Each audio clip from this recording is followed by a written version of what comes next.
O nosso convidado de hoje é Conrado Ibner Mendes, jurista, professor doutor de Direito Constitucional na Faculdade de Direito da Universidade de São Paulo e colunista do jornal Folha de São Paulo desde 2018.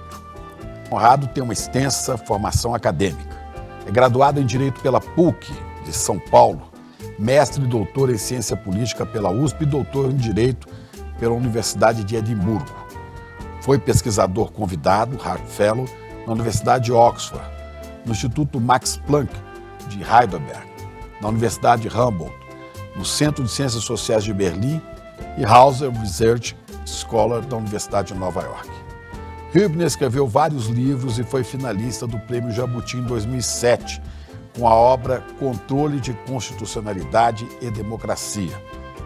Cunhou um termo novo no livro O Discreto Charme da Magistocracia, publicado em 2023. E ele vai explicar aqui pra gente o que é que significa essa palavra, magistocracia, e quais são as implicações disso. Conrado dedicou a vida a pesquisar temas como a separação de poderes, controles de constitucionalidade, jurisprudência constitucional e o STF, o Supremo Tribunal Federal. Uma das questões, entre tantas outras, sobre as quais Conrado se debruça, é como equilibrar democracia e poder judiciário.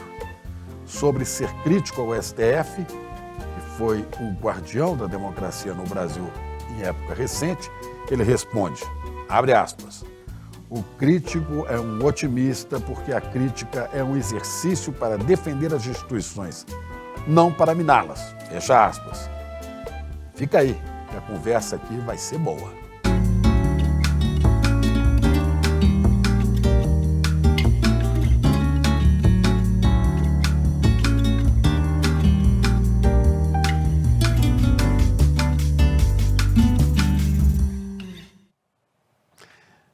É um prazer enorme estar de volta aqui ao nosso programa de entrevistas e voltando logo esse ano de 2026 com um convidado tão especial, tão importante para a reflexão jurídica, filosófica e política brasileira, que é o professor Conrado Ibner Mendes. Chico, um prazer estar aqui. Muito obrigado pelo convite. Pois é, eu já conheci há mais tempo, lendo seus artigos, principalmente na Folha de São Paulo, né? E vendo polêmicas, de volta e meia, surgem a partir de posições que o senhor tem como professor e como articulista, né? Como é que o senhor acha que está a situação do Brasil hoje? Todo mundo fala, né? Costuma-se falar, nós estamos dependendo muito, a democracia está dependendo muito do judiciário. É assim que está acontecendo? Bom, a democracia sempre precisou e precisa do judiciário no seu papel institucional mais elementar, né? De ser uma instituição que consegue pôr em prática o Estado de Direito, o Estado do governo das leis. Uma Corte Superior, uma Suprema Corte, uma Corte Constitucional em especial, faz uma função mais qualificada do que simplesmente aplicar a lei, que já é uma função e tanto, mas que é de fazer o controle de constitucionalidade, garantir que mesmo os poderes majoritários, mesmo os poderes eleitos, legitimamente eleitos, se submetam à Constituição. Portanto, é nesse lugar do Poder Judiciário em que os conflitos mais dramáticos e mais robustos da democracia se encontram. Portanto, uma corte desse porte tem uma grande responsabilidade, mas você perguntou como é que a gente está nesse momento, né? E em especial como a gente está do ponto de vista do nosso poder judiciário e das nossas cortes superiores em Ou seja, particular. A permanência de uma situação democrática no país, né, de um regime democrático, a permanência disso depende diretamente de decisões do STF? Depende de um tribunal corajoso que saiba intervir quando fenômenos profundamente antijurídicos, contrários à lei e à Constituição, acontecem. Uma corte ela numa situação pacificada na política, naturalmente tem menos trabalho. Só que a situação pacificada na política é uma situação muito irreal nos tempos que nós vivemos. Então, numa sociedade tão plural, tão conflituosa, tão cheia de conflitos, desigualdade com tanta violência, é natural que essa corte tenha, de fato, que ser um alicerce da democracia. E que a gente não confunda e não reduza a democracia simplesmente a um voto que elege o seu representante, esse representante, num órgão representativo majoritário, decide o que quiser. Esse órgão não é sozinho a democracia. A democracia é esse sistema complexo, interativo, que tem atores muito diversos, aqueles eleitos pelo voto, aqueles alçados àquela posição por sua reputação, por suas relações, por sua capacidade, por sua competência intelectual e trajetória, e com funções diferentes. É nesse equilíbrio que a democracia vai navegando. Então, uma das confusões e reducionismos mais perigosos sobre democracia é achar que a voz do povo é necessariamente, em qualquer circunstância, incondicionalmente aquela que sai de um órgão eleito. É também, mas não deixa de ser também a voz desenvolvida argumentativamente, gradualmente, num tribunal que tenta interpretar a Constituição. Mas não significa que tudo que sai de um tribunal é de boa qualidade. A gente depende não só da existência dessas instituições, a gente depende das pessoas que operam dentro dessas instituições. E acho que é aí que a gente começa uma conversa que hoje está no ápice de uma crise de imagem, por assim dizer, uma crise de legitimidade, não sem razão, não é uma crise injusta. Mas nada do que está acontecendo hoje, isso é importante dizer também, nada do que está acontecendo hoje é novo. O escândalo do momento, que sai do maior escândalo financeiro de últimos muitos anos, Caso Master. Conectado ao caso Master, né?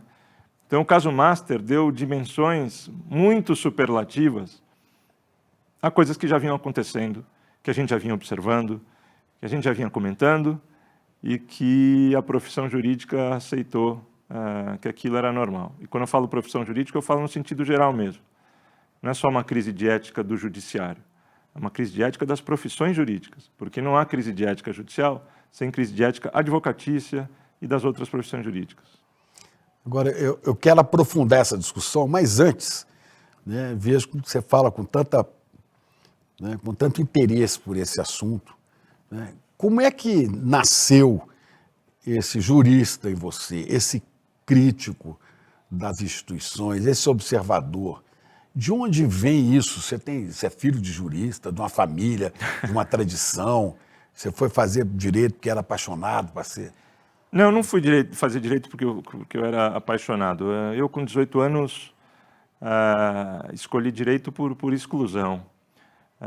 Minha única conexão com o mundo do direito, já não era pouco, mas era pelo meu pai, que não era advogado, mas era um perito judicial que interagia demais com a justiça, tinha muitas relações com juízes, então, mas era uma visão à distância, assim, não convivia muito com esse trabalho do meu pai, mas sabia o que ele fazia, eventualmente cruzava.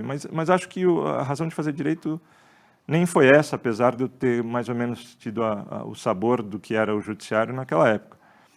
Eu fui fazer direito porque, na incerteza, eu acabei optando por uma profissão que era muito versátil e, naquele momento, falar, bom, e ainda oferece alguma segurança financeira, vamos ver o que vai dar.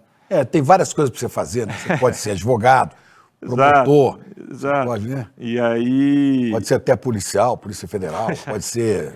Infinitas possibilidades, e mesmo fora do direito, porque o advogado ali, com o seu diploma, pode fazer coisas até mais distantes. Mas o fato é que eu passei a ter um interesse, despertou uma vocação acadêmica ao longo da graduação. Fui fazer iniciação científica em Direito Público, enquanto estava todo mundo dos meus colegas estagiando, fazendo aqueles estágios cansativos, eu estava lá fazendo minha pesquisa, estava participando de grupos de estudo. Aí, enquanto eles já estavam virando advogados, etc., fui fazer meu mestrado e doutorado em ciência política. Então, alguns professores em particular me influenciaram também nesse caminho. E aí fui fazer um doutorado e passei quase 7 anos fora do Brasil, entre doutorado e pós-doutorado, e passei, ao longo desse processo, a me interessar por escrever uns textos avulsos em jornal, né? Mas já apaixonado pela questão do direito, né? Pela questão do direito e pela questão do lugar de uma Corte Constitucional na democracia. Constitucional. De uma Corte Constitucional em particular, do Judiciário também. O Judiciário brasileiro eu passei a observar sobre múltiplos aspectos, mas o tema específico da minha tese de mestrado, doutorado em ciência política e também no direito, né, foram 3 livros, mas discutindo um tema comum, sob diferentes perspectivas, mas foi um processo de 10 anos, olhando só para isso, pensando só sobre isso, discutindo. E eu tinha muito interesse, eu sempre fui um leitor de jornal também. E eu ali, adolescente, lia colunistas, os mais diversos, e me fascinava aquele tipo de participação no debate público. Aquilo me despertou também interesse intelectual, não foi lendo grandes livros necessariamente, mas aquele debate público me interessava. E aí, ao longo desse processo, eu ganhei um pouco de confiança e até que eu mandei meu primeiro texto para publicar na seção lá aberto a textos externos da Folha, o Tendências e Debates. O primeiro texto que eu publiquei foi em 2009, sobre a TV Justiça. E eu desconfiava que a TV Justiça, que ainda era moça naquele momento, ela vendia uma imagem de transparência da justiça, mas no fundo entregava populismo judicial. E na verdade, a transparência que se pede de um tribunal não é a transparência da TV, é a transparência da argumentação de uma decisão. E aquela transparência o tribunal não estava entregando. O tribunal entregava e continua a entregar muito obscurantismo argumentativo. A gente pede clareza decisória. O STF vai lá, põe uma câmera na sala do plenário, mas continua a não nos entregar uma decisão minimamente inteligível, coerente, com decisões passadas e com cada voto entre si, um esforço Vai criando coletivo. super-heróis, né? Vai criando... Estou falando super-heróis, claro. Vai criando figuras públicas, né, que estão preocupados em ter popularidade individual. Os super-heróis também existem, mas nessa fase ainda nem era essa questão, né? Super-heróis são figuras mais recentes. Pois é. Desse heroísmo individual. E o heroísmo judicial não é esse heroísmo que a gente tem visto. O heroísmo judicial é a discrição, é a contenção no sentido da sua conduta pública. Mas não é a contenção, pelo contrário, é a coragem naquilo que decide. Porque, afinal, o judiciário não serve só para atender os pobres e vulneráveis, né? O judiciário, essa é uma função difícil também por outras razões, mas a função mais difícil politicamente para um tribunal é enfrentar as grandes estruturas de poder. E para lidar com isso, você precisa ter muita autoridade. Não porque o texto da lei diz que você tem autoridade, mas porque você goza de respeito. E porque o teu passado, não só reputacional, mas a sua tradição, a sua reflexão jurídica te qualifica para tanto. É assim que se constrói o respeito à autoridade judicial. Mas na prática, que a gente tem visto, grosso modo, né, é uma proximidade grande, né, de autoridades do judiciário, eu não falo nem só do STF, em geral, né, dessa elite econômica do país. Sim. Do poder econômico dominante. Sim. Muito mais do que da grande massa de brasileiros desprovidos de bens, né? E dos milhares e milhares que estão aí mofando sem amparo legal nenhum nos presídios, né? Sim, sim. Aí o cara que já é mais ou menos, ou que é rico, esse já tem privilégios, né? Tem Sim. prisão domiciliar, tem, Sim. né, deslocamento de helicóptero. Sim. Ele tem, além de tudo isso, se ele for condenado, ele vai ter lá um tratamento prisional melhor, ele vai ter uma execução da pena com tanta dedicação da advocacia para ir abrandando, e prisão domiciliar, etc. Mas antes de tudo isso, ele tem o maior privilégio de todos no Estado de Direito, que é a melhor advocacia que o dinheiro pode pagar. E a melhor advocacia que o dinheiro pode pagar sabe muito bem como postergar e explorar ao máximo o emaranhado do sistema recursal brasileiro. São as chicanas, né? São as chicanas. As chicanas escondidas por trás daquilo que se grita ser prerrogativas do advogado, direito de defesa, devido processo legal, etc. Que são valores fundamentais para a democracia. Mas devia ser para todos, né, professor? Mas devia ser para todos. Então, quando chega no STF, a gente pergunta qual que é o significado do F. É o Supremo Tribunal dos fortes ou dos fracos? E, de fato, se você põe uma lupa no que o STF tem decidido nos últimos 20 anos, você enche os dedos de uma mão com decisões importantes sobre direitos fundamentais que, de fato, atendem interesses de grupos vulneráveis. E sobre essas meia dúzia de decisões, eu estou sendo um pouco exagerado, tem mais decisões, mas sobre essas decisões, a gente deve aplaudir. Só que por trás dessas decisões, das quais o STF se orgulha e as quais ele usa para se autoelogiar, tem uma imensidão, tem um oceano de chicanas, de obstruções, de postergações, de necessidade de enfrentar grandes interesses que o STF não tem coragem de enfrentar, ou é coragem, ou é falta de interesse mesmo, ou é muita proximidade com aqueles que estão interessados exatamente na não decisão. Eu tenho uma ação sendo julgada numa instância do judiciário, né? Eu tenho um advogado que está me defendendo. Aí o juiz que vai decidir, né, nesse processo, nesse caso, ele de repente descobre que ele está participando de festa e voando em jatinho com um advogado da outra parte, sim, com a qual eu estou em litígio. Sim. Como é que eu vou confiar na decisão dele? Bom, ele pode ser absolutamente isento, mas não basta isso, né? Você vai desconfiar. Eu vou falar, não, eu vou me sentir desamparado. Claro. O cara é amigo, claro, do advogado do outro lado. Claro. Né? Ele viaja com ele viaja num avião que é do outro. Eu estou perdido, eu tenho que achar outro. E eu não posso escolher quem vai me julgar. Mas o que caiu para mim foi esse, e aí? Claro, claro. É isso. O judiciário, em geral, isso se traduz na ética e na conduta de cada juiz individualmente, precisa construir confiança. E há várias regras para você obter essa confiança. Mesmo que interiormente você seja um mau caráter, um juiz que, mesmo sendo mau caráter, segue essas regras de discrição, ele dá uma pequena contribuição para o judiciário, que é, pelo menos, eu não tenho na tua aparência razões para desconfiar de você. Claro que o ideal é ter um juiz bom caráter, um juiz imparcial na sua forma de formar o seu juízo, não só na sua imagem. Mas essa imagem também é importante, essas duas coisas se complementam. E quando um juiz deixa de ver problema nesse convívio íntimo, amistoso, festivo, regado a luxo, você percebe que tem alguma coisa a mais acontecendo.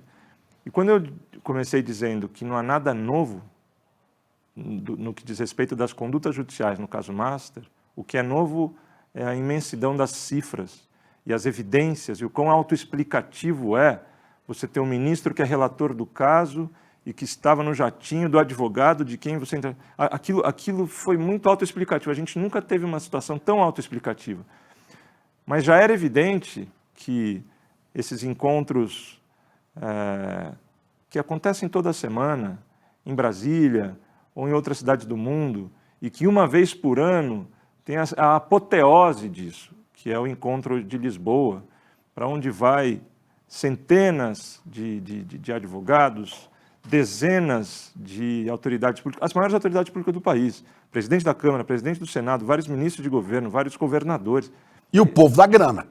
E o povo da grana. E os banqueiros, os empresários, a Faria Lima. Que não só vão, mas patrocinam. Pagam isso. Pagam tudo. E aí esses mesmos patrocinadores estão sendo julgados ou mesmo que não estejam sendo, eles estão sendo julgados, mas mesmo que não estivessem sendo julgados, eles poderão ser julgados a qualquer momento. Portanto, o conflito de interesse não surge só pelo fato dele estar com um caso lá, poderá surgir por um caso potencial no futuro. Então, isso é muito errado, Chico. Isso é muito errado e a gente observa e fala isso há muitos anos. E a gente baixou a cabeça, a profissão jurídica baixou a cabeça por essa incapacidade de confrontar a antiética judicial, e nesse sentido sendo cúmplice. A gente baixou a cabeça para essa prática que é meio elementar em qualquer lugar do mundo, em qualquer lugar do mundo democrático, em funcional, qualquer situação de sociedade, qualquer tipo de sociedade, é estranho. Sim, em qualquer tipo de sociedade. Então, essas práticas foram sendo normalizadas. Há certos atores específicos que foram muito perniciosos em impor essas práticas, em normalizar essas práticas, não é? Então, a gente também precisa dar nome aos bois, para além de olhar para algo que é estrutural, mas é também dependente de movimentos de meia dúzia de agentes que individualmente fizeram diferença na degradação dos hábitos e costumes. Então, é importante mostrar que a gente não está falando aqui de bom gosto, de etiqueta ou de queremos pessoas de bom caráter. A gente quer uma justiça com autoridade e que tenha responsabilidade com o poder que exerce. E que tem um enorme poder, né, mas que não é recomendável que use esse poder para interesse próprio, né? Sim. E sim. que saiba que há uma austeridade sim. necessária no exercício da função, né? Ali não é lugar de se ficar rico. Sim. Você sim. tem poder, então vamos sim. saber moderar isso. E como você disse, esse é um lugar em que, mesmo que esses juízes ou ministros não estivessem, quando decidem, favorecendo os patrocinadores, os amigos, etc., mesmo que não estivessem, a gente vê que estão favorecendo, né? Mas mesmo que não estivessem, já estava errado. Já estava errado porque isso prejudica a imagem, a confiança e a legitimidade dessa instituição. Então, eu não preciso provar, nem eu nem você precisamos provar, que o patrocinador do evento X e do jatinho, e da hospedagem, e da viagem, etc., no final das contas, aquele juiz que recebeu tudo isso favoreceu esse patrocinador. Não preciso provar isso. Ainda que eu possa olhar e é isso que identificar alguns casos. E aí, sobre isso, o juiz sempre poderá dizer, não, mas aqui não é que eu estou favorecendo, eu estou aplicando a lei e a Constituição. E como a gente não tem como provar que dentro da consciência dele, ele decidiu a favor ou contra por causa daquele patrocínio, esse nexo de causalidade sempre será impossível de provar. Mas a gente não precisa provar. A gente só precisa observar que eles estão juntos, convivendo, sem respeitar o mínimo tipo de decoro, de separação dessa relação. Então, os juízes se esbaldam nessas práticas de bajulação. Que bajulação não é só bajulação, isso é profundamente bem remunerado no mercado. O advogado que se deixa fotografar, ou que busca a fotografia com o ministro, ou mais do que simplesmente a fotografia, aquele que oferece um jantar na sua casa, obviamente que ele divulga essa informação, obviamente que ele ostenta essa informação e obviamente que ele cobra por esse dado, que pode ou não resultar numa melhor decisão para o seu cliente, mas isso vai ser bem remunerado pelos seus honorários. Muitas vezes é que eu estou tomando cuidado com as minhas falas, muitas vezes é. E obviamente que é impossível não ser. Você é muito atacado por essas posições, né? Porque isso é uma posição muito, eu acho até, parece ter muito solitária sua nessa discussão com aquilo que você chama de magistocracia, que eu quero falar de bem. Mas, desculpe, eu te interrompo. Eu acho que críticas ao judiciário existem há muito tempo. O que é um fenômeno mais recente é uma crítica vindo de dentro da comunidade jurídica. Mas é verdade que ela ainda é muito pouco numerosa, né? Não é muita gente que faz por aquilo que a gente já conversou, que é uma profissão que, por também estar emaranhada na prática jurídica, e a prática jurídica envolve relações com juízes e ministros e as instituições, a construção de boas relações é necessária para o seu sucesso profissional privado. Por isso é importante ter acadêmicos de direito com independência em relação a isso. Se você é advogado, é difícil você ter essa independência. Ou então você vai ter essa independência, mas a tua advocacia vai ser muito prejudicada, né? Isso é um sinal de uma profissão e de uma sociedade autoritária? Claro que é. Porém, na profissão, é assim que funciona. Estou falando isso porque eu tenho boas estruturas institucionais de autonomia e proteção dentro da universidade pública. Essa universidade me dá um anteparo para fazer a crítica. E há outros professores de direito também com esse anteparo para fazer a crítica que têm feito um bom trabalho. Eu de fato, eu me exponho semanalmente numa coluna de jornal, que é um jornal de grande circulação. Uhum. Então, de fato, isso me expõe e nesse sentido, é meio singular esse lugar que eu publico toda semana. E o fato é que os bajuladores também têm seu aparato de contra-ataque. Contra-ataque é uma palavra ideal porque eu não estou atacando, né? Quem critica não está atacando, mas de lá vem contra-ataque. Esse contra-ataque pode ser pesado. De ataque às suas posições. Pode ser pesado. É o contra-ataque da bajulação terceirizado, porque às vezes é uma espécie de prestação de serviço, né, de defesa de ministros que se consideram atingidos ou incomodados ou que sentem seus interesses um pouco iluminados ali e não querem que esse debate... Inatingíveis, né? Pois é. Então, é uma cultura de parte da profissão jurídica que é bastante autoritária. Tem a bajulação, tem a servidão das profissões que dependem e tem aqueles detentores de poder que recebem o que em troca? Recebem recursos, recebem luxo, recebem a possibilidade de que seus filhos advoguem nos tribunais e se enriqueçam, né? Esses ministros de cortes superiores não precisam de penduricalhos. Não. Porque eles têm outras vias para se enriquecer. Tem um jovem filho de ministro agora, não sei se é verdade, mas o que foi divulgado é que tem contrato com 25 anos de 18 milhões de reais. Quer dizer, isso Sim, ele está iniciando a carreira, ele é recém-formado. Ele é filho do ministro Nunes Marques, eu não vou esconder o nome, né? E esse está em início de carreira, tem outros... Imagina alguém no início de carreira, ou mesmo, né, no auge da carreira, 18 milhões é um valor. Né? Sim, exato. No auge da carreira, um advogado que ganha 18 milhões, você precisa estar numa elite da advocacia. Agora, imagina se essa causa que está sendo defendida, né, se esse cliente está com algum processo exatamente dentro do Supremo. Claro, claro.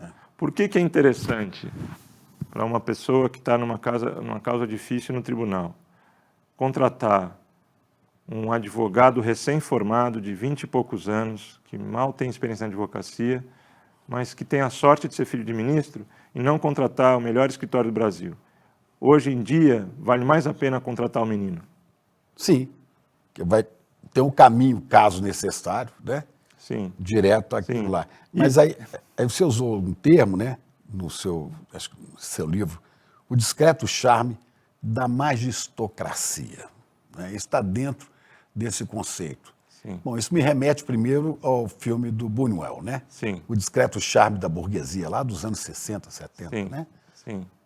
Que falava exatamente nessa hipocrisia. Sim. É um filme, você deve ter assistido, certamente. Sim, né? sim, sim. Por que você foi buscar essa referência de Buñuel? Né? O discreto charme da burguesia primeiro, né?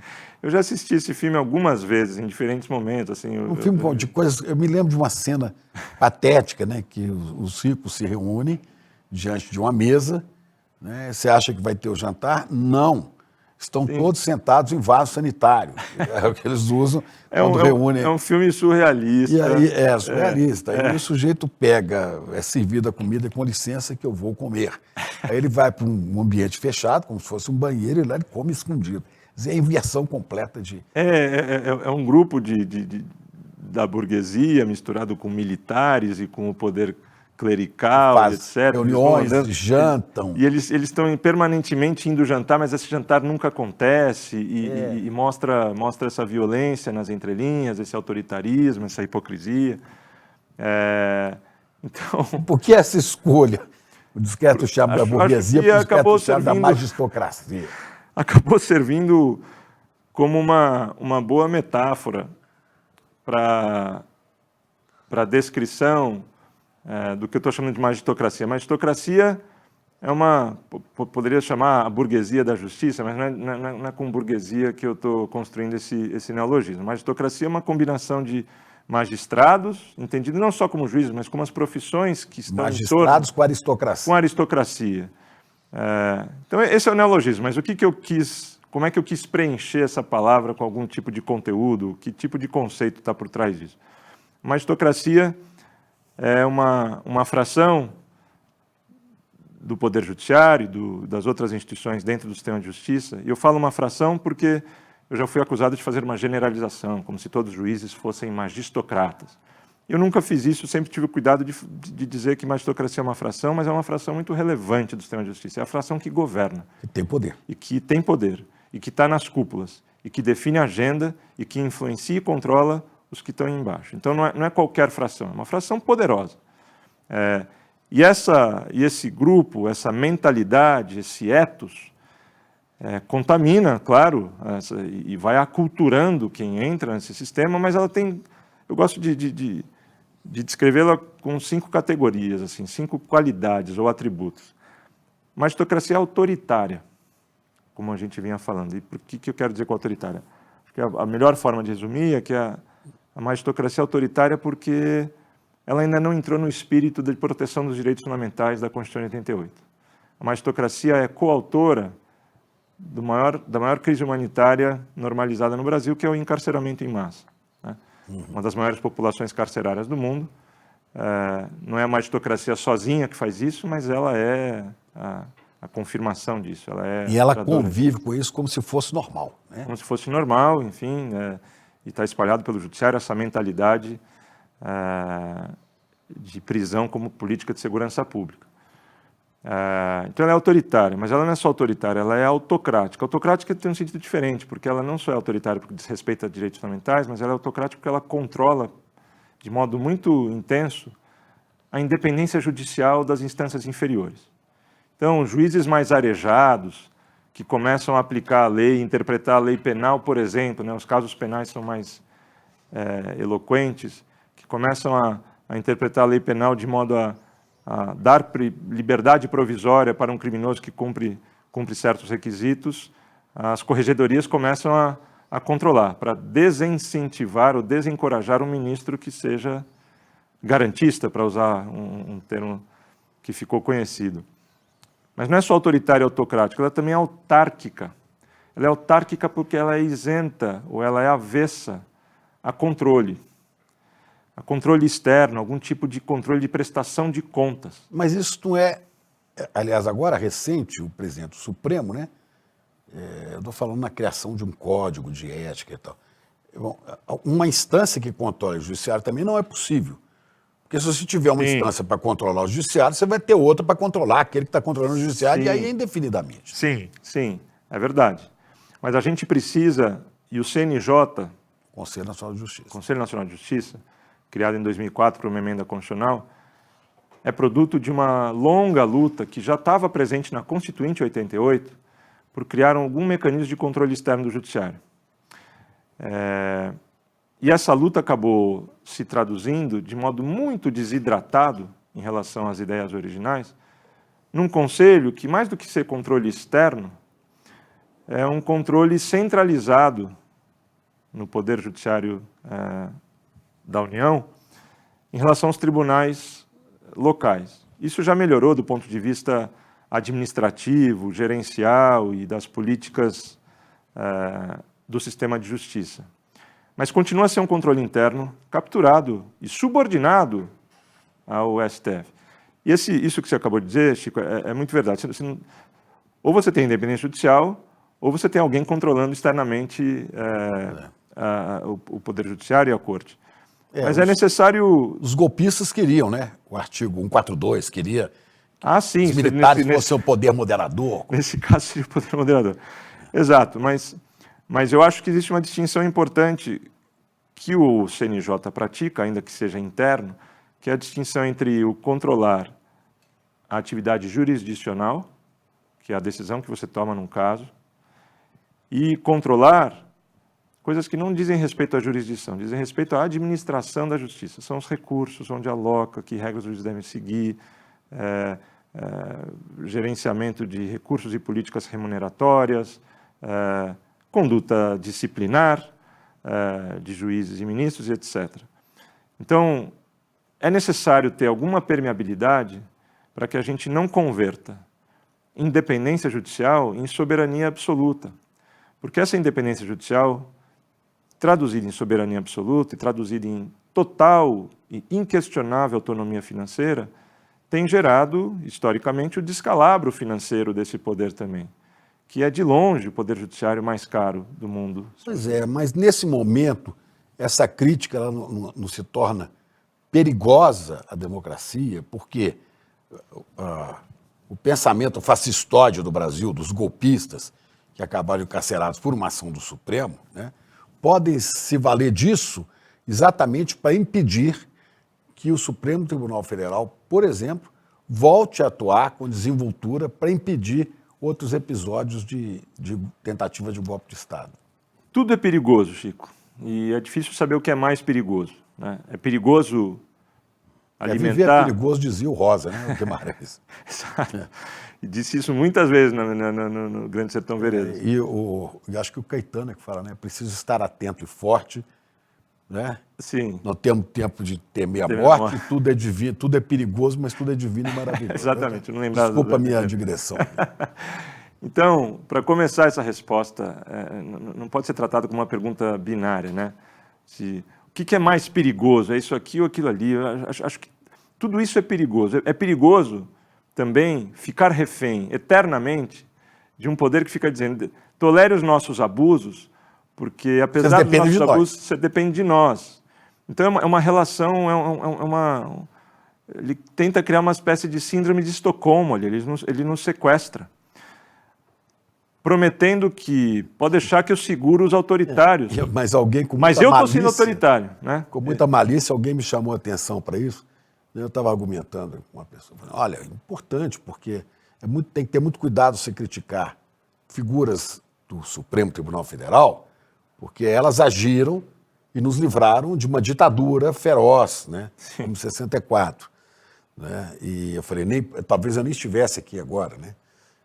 Aí depois começamos a conversar. Bom, primeiro, o ministro Moraes e os demais foram muito corajosos, mas não fizeram mais do que a obrigação, cumpriram o que está na lei. Sim. Foram guardiões da Constituição. Sim. Não tem nada de extraordinário nisso. Mas teve muita coragem em defesa da democracia. Bom, sim, em defesa do Estado Democrático de Direito, mas em defesa também dos seus interesses, inclusive corporativos. Porque se tivesse a ditadura, todos perderiam os seus negócios. Exatamente. Acho que isso está ainda mais claro. Então, o subproduto positivo dessa coisa toda é que eles, de fato, conseguiram segurar a bomba. E precisam estar prontos para segurar de novo. Como efeito colateral, protegeram a democracia. Mas é verdade também que estavam defendendo a si próprios, a instituição da qual participam, e, vamos dizer, né, Chico, os seus próprios negócios. Os negócios, né? Sua banca de Então, não é fácil responder essa sua pergunta, e eu lido com ela há muitos anos, né? Desde ali de 2018, 2019, que começou essa conversa de cuidado. Não foi 2022. Você se sente um tanto Dom Quixote e La Mancha, sozinho nessa briga? Tem gente da sua área que está bancando essa discussão com você. Vamos juntos. Na verdade, tem gente da minha área que me apoia.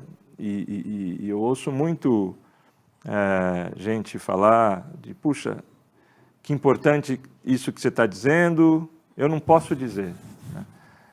Você lavou minha alma, mas pena que eu não tenho condições de dizer. E isso é muito revelador do que é a profissão. Um jurista, um pensador, um professor da universidade, talvez como, né, o seu brilhantismo fosse dono de um escritório de advocacia, talvez você não pudesse atuar assim. Não poderia. Com um escritório de advocacia, não poderia. Mas, de novo, isso mostra o que é essa profissão. E então eu me sinto, não me sinto sozinho aqui, eu sim me sinto mais exposto por escrever num lugar de muita projeção. E, de alguma forma, o meu estilo de escrita mais direto, mais duro, tento, às vezes, usar um pouco de sarcasmo, etc., pode ser um pouco mais provocativo. Não é uma linguagem que jurista gosta de usar. Uhum. Então, isso também tem um efeito. Já vi reclamações. Não, ele tem até razão, mas o tom que ele fala, né, o modo que ele aborda as coisas é muito agressivo. Né? Isso. Então, tem uma questão de estilo que às vezes incomoda também. Mas Chico, só para não perder o fio da meada, você perguntou se é perigoso dar punição nesse momento, e a mesma pergunta se fez em 2018 e se fez desde então. E desde 2018 eu tenho tentado adotar a seguinte resposta para essa pergunta que eu levo muito a sério, que é, deixar de criticar uma instituição profundamente problemática não é uma boa solução. E não é uma boa solução porque essa instituição não vai ser... Eu estou tentando contribuir para que ela se aperfeiçoe, porque do jeito que vai, ela não vai salvar a democracia jamais. E, de novo, Chico, vamos parar de construir uma interpretação muito hiperbólica do papel que o STF teve em 2023. É quase um desrespeito a milhares de pessoas que estavam lutando por isso. O STF não estava sozinho a lutar pela democracia. Sim, aqueles ministros estavam sentados no Superior Tribunal e tinham um caso na mesa. Foram corajosos. E as mesas foram jogadas lá fora. As mesas foram jogadas. Mas assim, a cultura do autoelogio no Poder Judiciário, vamos parar de alimentar isso.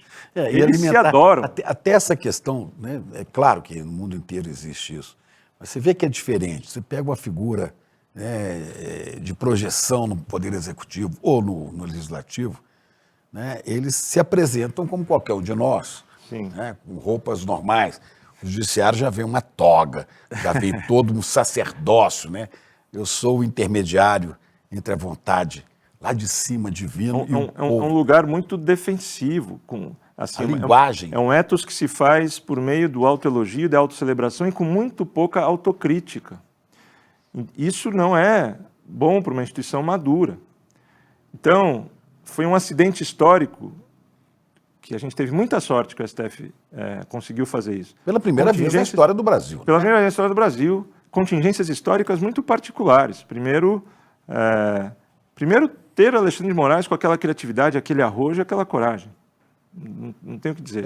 Ameaçados de todos os lados. Né? Podemos discutir um monte de coisas. Ameaçados por um fascistoide bolsonarista e, ao mesmo tempo, ameaçado, né, pelo império dos Estados Unidos, atiçado por Eduardo Por esse ângulo, isso que ele fez, de fato é uma façanha.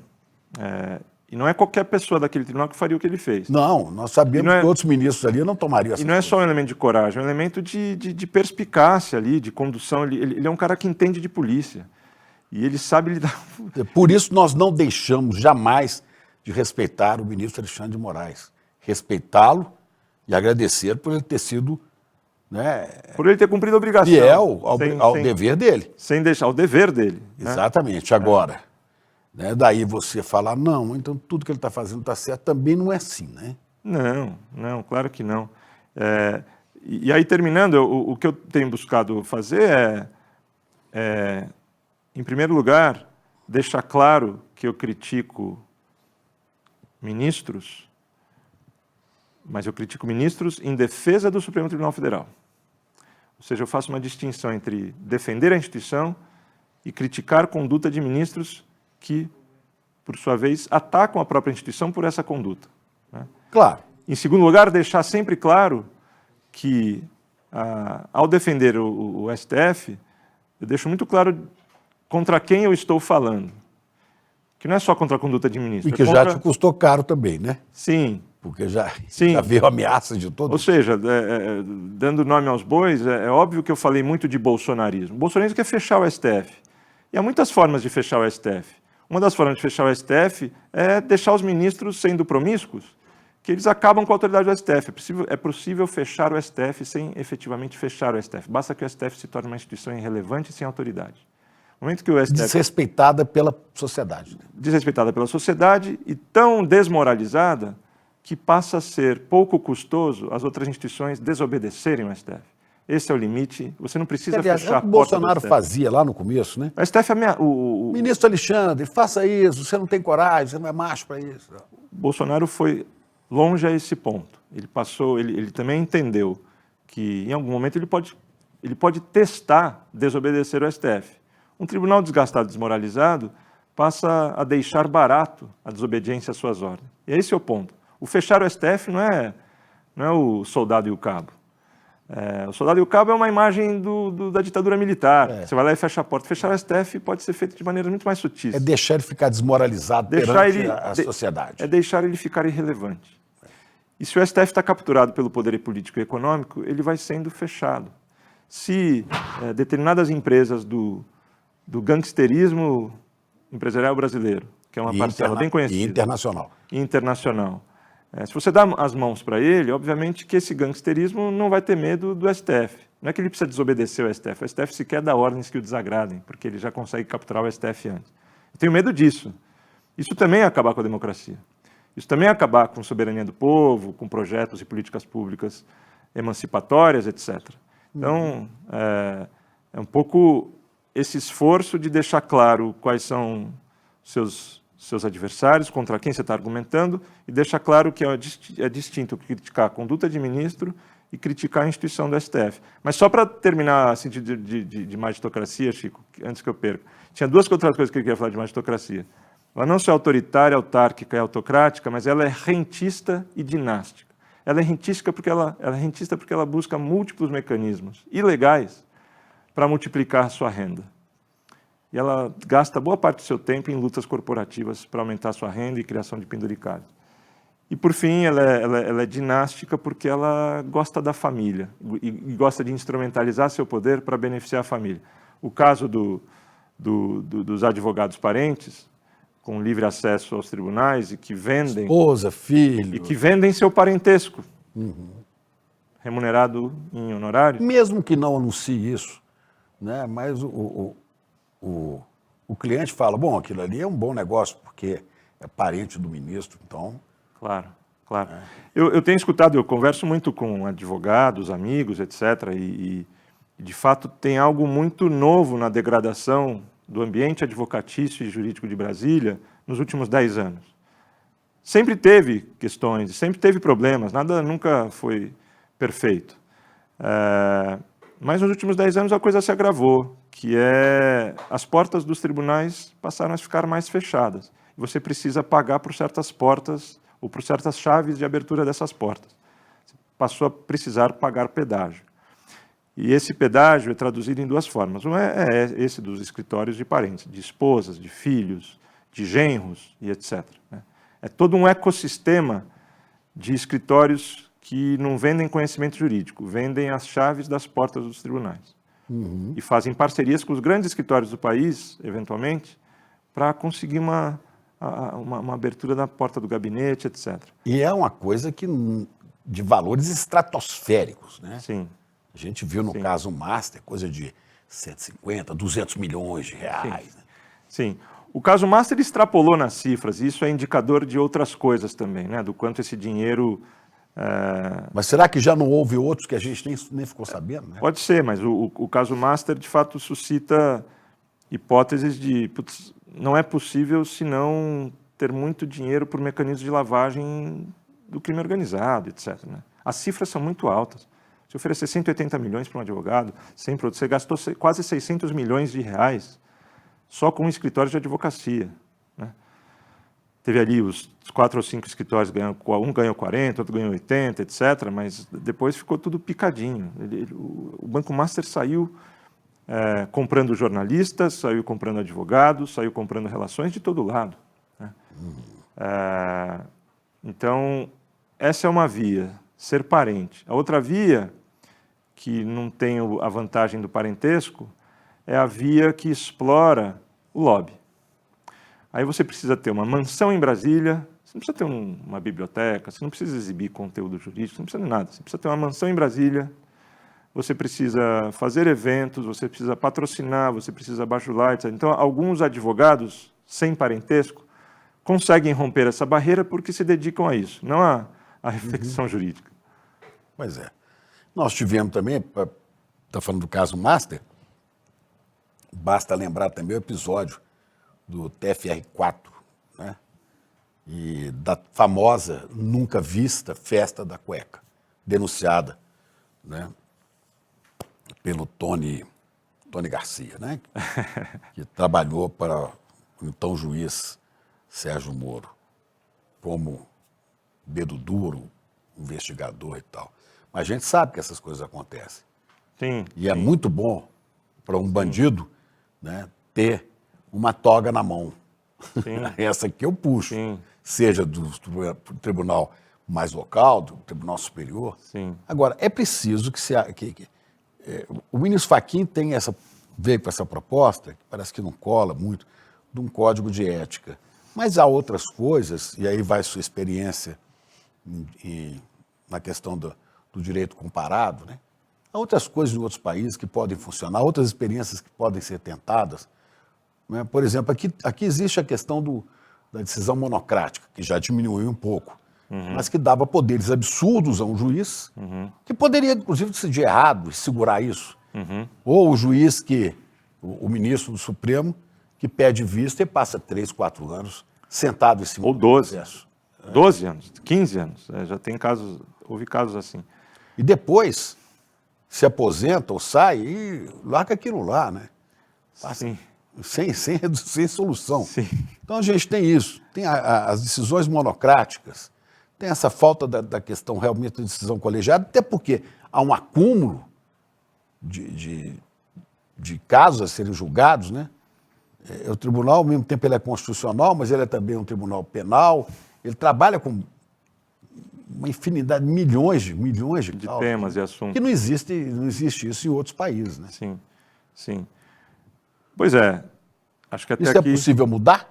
Até aqui a gente está fazendo diagnóstico. O diagnóstico é, de fato, duro e preocupante. Para que a gente não caia em desesperança, é importante, primeiro, imaginar que tribunal a gente pode ter e como aperfeiçoar esse tribunal. E para aperfeiçoar esse tribunal, a gente precisa pensar nessa arquitetura. O que a gente pode reformar que tem capacidade de melhorar? A sociedade não pode escolher ou arranjar um grupo, né, de pessoas de notório saber jurídico e de compromissos verdadeiros com o país para estudar alternativas a isso, encaminhar ao Legislativo para definir melhor funções do Supremo. Pode, tem muita coisa para ser aperfeiçoada. Inclusive, é importante imaginar como que esses ministros precisam ser constrangidos a mudar sua postura, porque mudança na arquitetura e mudança em regras no papel podem perfeitamente não funcionar. Não tem bala de prata que sozinha resolva o problema que é muito grande do Supremo. E quando a gente fala de Supremo, obviamente que a gente está falando do Supremo e não está considerando que o Supremo é o único problema do país. Tem muitos outros problemas graves no país e o Supremo não é necessariamente o mais grave, mas é um dos mais graves. Não vamos subestimar o tamanho desse problema e o tamanho do perigo que esse tipo de tribunal representa para nós hoje, ainda que a gente possa reconhecer do papel que cumpriu em condenar por tentativa de golpe de Estado, né? A gente não precisa ficar louvando o Supremo por ter cumprido o seu papel, com coragem e competência, mas não fez mais do que obrigação. Se é juiz constitucional, ele precisa estar preparado para isso, não para ficar decidindo... E sem ter sucesso, né, nessa defesa, sem ter o sucesso que o Supremo obteve, durante a ditadura, várias pessoas ilustres, importantes, relevantes para a sociedade, perderam a vida. Foram torturadas, né? Mas não foram tão homenageadas assim porque... Se quer buscar heroísmo na nossa história, é nesse período que você precisa procurar. É no período da ditadura. Ali tem muito heroísmo. Ali tem o Rubens Paiva, tem a Zuzu Ângelo, e tem inúmeros, né? Você está falando de ministros do STF que estão investidos nessa função, têm as melhores estruturas de segurança pessoal, estavam sendo ameaçados, o Brasil estava correndo risco, mas esses ministros estavam muito bem. Do ponto de vista da vida pessoal, estavam vivendo dentro daquilo de maior estrutura de segurança que um cidadão brasileiro pode ter. Então, não vamos comparar, vamos atribuir heroísmo a quem de fato viveu riscos muito mais sérios. Mas quando a gente fala em aperfeiçoamento do STF, só para dividir em dois grandes campos, Chico, e claro que a sociedade pode se mobilizar para pensar, imaginar e propor, né? Mas tem o campo da arquitetura. A gente precisa pensar se o modo de indicação de ministros, que funcionou razoavelmente bem até hoje, se não tem um problema no momento de polarização política em que presidentes passaram a nomear não o jurista de reputação ilibada e competência jurídica, mas o ministro que é seu amigo e que tem fidelidade canina. Se eu te falar, notório saber jurídico, né? Mas será que a Sabatina realmente no Senado, né? Sim. Pôde realmente constatar notório saber jurídico daquele cidadão que virou ministro? Então, reputação ilibada, será que ao longo da vida foi isso? O método de indicação nunca causou grande problema. O Lula, no seu primeiro mandato, indicou gente que não tinha nada a ver com o seu espectro ideológico. Sempre teve uma certa convenção de que você indica pessoas respeitadas. E indicou pessoas que, inclusive, foram decepção. Foram decepção para ele, etc. Então, até um certo momento da história, esse método poderia ter havido melhores? Poderia, mas funcionou. Nesses últimos tempos, começou a mostrar problema. Mas eu estou enumerando coisas aqui. Método de nomeação, discutir se deve ter mandatos estáveis, com limite de anos, para que um ministro não possa ficar lá 30, 35 anos. Tem problema idade quando você mínima. fica tanto tempo assim. Idade mínima, mandato, quarentena, tanto quarentena para quem pode ser nomeado, quanto quarentena para quem se aposenta. Saber se um ministro aposentado pode advogar. Essa não é uma pergunta ruim, porque os advogados ministros aposentados têm inúmeras vantagens na advocacia. Essa também, eu estava dizendo que o parente e o lobista têm vantagens, o aposentado também tem vantagens. Pensar o procedimento, você falou de decisões monocráticas, pedido de vista, a gente tem que disciplinar esse procedimento, porque indisciplinado e tão casuístico, você dá a ministros individualmente o poder de definir a agenda constitucional do país. Seja porque ele segura na sua gaveta por muitos anos um caso em que o país precisa decidir, seja porque às vezes ele toma uma decisão monocrática, consuma uma situação e segura e bloqueia o plenário. Para dar o exemplo do ministro Luiz Fux, quando decidiu por auxílio moradia, sozinho ele decidiu por auxílio moradia. Deu liminar monocrática, está aqui, 5 mil, está garantido para todo o país. Ele segurou por 5 anos na sua gaveta essa decisão. O país gastou 5 bilhões só com auxílio moradia de juízes. 5 anos depois, numa negociação com o Congresso aceitou aumentar o salário, e só porque o Congresso aceitou aumentar o salário, nessa barganha explícita, reconhecida no próprio texto da decisão, o ministro Fux revogou essa decisão, reconhecendo que aquele auxílio era ilegal. Mas, apesar de ser ilegal, aqueles 5 anos foram pagos de 5 bilhões. Ninguém devolveu esses 5 bilhões. Não. Né? Então, a gente precisa de algum tipo de critério republicano para quando que o STF deve tratar cada coisa. Esse critério republicano é sofrimento humano. Quando eles atrasam para decidir um caso, como a constitucionalidade do porte de drogas, eles precisam saber que essa demora de 10 anos causou muito sofrimento humano, muito encarceramento em massa, muita violência policial. Tem conexão causal entre a inércia do STF lá em cima e a atuação da polícia prendendo moleque pobre, que é mula do tráfico, aqui embaixo. Então, sofrimento humano é um critério que, para mim, é incontroverso. O STF serve para isso, para proteger direitos, mas proteger direitos é mitigar sofrimento humano. Isso é outra coisa. Mas, por fim, eu não queria deixar de falar. Tem todo um conjunto de reformas procedimentais e institucionais possíveis para melhorar muito o STF. Mas a gente não pode deixar de falar de ética judicial. E, ao falar de ética judicial, a gente não pode deixar de falar de ética advocatícia. O debate sobre o Código de Ética, é verdade que ele parece supérfluo e redundante, porque, afinal, já existe Lei Orgânica da Magistratura, já existe Código de Ética da Magistratura e já existem regras meio universais. Já existe a própria Constituição, que tenha lá regras de decoro. A gente tem um problema, o STF não cumpre e ignora. Né? Então, a existência de normas não basta, e a existência de um novo código, obviamente que também não basta. Mas a gente também não pode perder de vista que a mobilização de um código, mesmo que traga uma norma que é redundante, ela é importante em si mesma. Então, a gente está mordendo a isca que os próprios ministros, contra qualquer tipo de regulação ética, nos vendem. A gente morde a isca ao dizer, não, mas já tem a LOMAN, só que a LOMAN está sendo desrespeitada. Então é isso, acho que o valor do Código de Ética e a importância de se defender é porque acabou sendo esse o caminho que a gente encontrou para se mobilizar. Poderia ter sido outro, mas foi o Código de Ética. E a resposta, não, mas o Código de Ética não serve para nada, é uma resposta ingênua, tão ou mais ingênua de quem acha que um Código de Ética vai resolver problemas todos. Não vai. Mas acabou sendo o símbolo do Código de Ética que fez a sociedade civil se mobilizar. E é perverso, cinicamente, dizer que o Código de Ética não vai adiantar e dessa maneira abafar um movimento legítimo na sociedade civil. É importante. Não é, de novo, não é etiqueta, não é perfumaria. É confiança e autoridade na justiça, que no final das contas vai nos proteger de eventuais ataques à democracia. O STF de hoje já não é o STF de 2023 para nos proteger. Muito menos do que o STF de anos antes. Então, esses ministros estão deliberadamente corroendo a autoridade de um tribunal. Em alguma hora isso vai explodir se nenhum aperfeiçoamento for feito. Mas você tem esperança? Eu tenho. Alguma coisa vai acontecer?